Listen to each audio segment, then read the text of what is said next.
pipiliin ko ngayon. Sino po ang mainit nakatulog? Nakatulog kayo? Ay, hindi lang. Nagkamali lang. So, medyo may i-announce lang tayo ng konti, no? So, ang gabi ng parangal kasi ay sa August. Listen, ang gabi ng parangal ay August 30. So, papaalam namin sa inyo na ang mga hurado para sa mga mapipiling mananalo ay hindi tagawawa. Taga-ibang lugar at marunong talaga sa film industry. Meron tayong mga hurado sa galing ng UP Film Centers. Meron tayo from the Academy, St. Paul. Ayan. And by the way, we'd like to acknowledge yung susi ng programa ito, si Sir Boy Billy. Yes, yan. Palakpakan naman natin. Siya yung tumutulong kay Kapitana Rosalie para sa proyekto ito para sa ating tagawawa. Ang mga mananalo, actually, Best Picture, 25,000.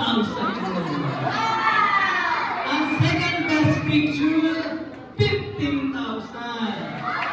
Ang third Best Picture, 10,000. Tama ba, di ba?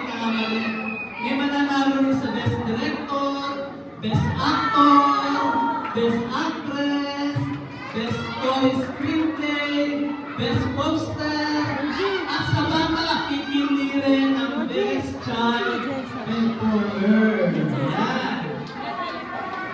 Courtesy of Kapitan Billy Ganaplo! Sa gabi ng parangal yun, so certainly invited din ang lahat. Ano? Pero yung may live na yan, kasi hindi nakasya lahat sa taas. So para walang bias, taga-ibang lugar ang kinuha natin, at ang pag-judge nila ay mahiwalay. Hindi sila magkakasama at kalusan. Yung mga forms ay pipilapan nila, may scoring at isisiro nila yun. Ang alaman ngayon, yung mananalo sa August 30, ang nakaalam lang nun, si Kapitana Rosalie Blanco. Kaya pag in-announce yun na envelope, nakasil, kahit kami din namin. So, yun naman po, maraming salamat. Teka, paparingin nyo. Magbibidyo ka na doon, konti mamili ka na ng mga feedback and reaction. O, sige. So, dito po ang